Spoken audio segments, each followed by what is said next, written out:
So to celebrate the release of Oppenheimer, although I haven't seen it yet, I'm a big Christopher Nolan fan, so I'm sure I will.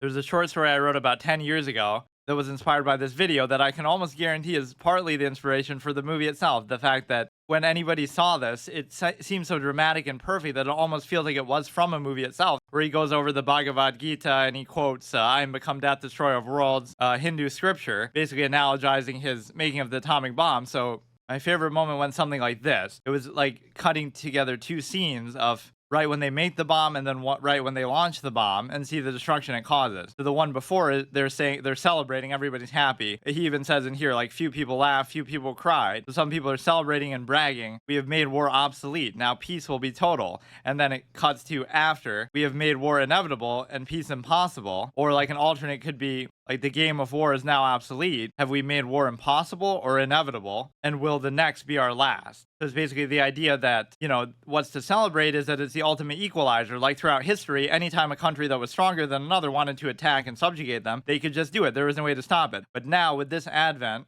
a weaker country could just say, well, we have we have nuclear weapons, so you can't do anything, or we'll just bomb you and it'll start a nuclear war, and that'll be the end of it. So it gave them that sort of cushion to protect themselves. So it's a great ender of war in those kind of scenarios. Everybody can just use the power and the threat, and so there'll always be peace and there'll never be war. It ends conquest. But on the flip side, it almost makes the possibility of a nuclear war and total Armageddon inevitable, where that's going to happen eventually because everybody's going to have nuclear weapons, and they're celebrating when they made the bomb, we have made war obsolete, and then they're lamenting we've made it inevitable because this is the true nature of war. It won't be a war, it'll be the war and the final war. Have we made war impossible or inevitable? Have we guaranteed peace or made it a necessity? For the next war would be our last.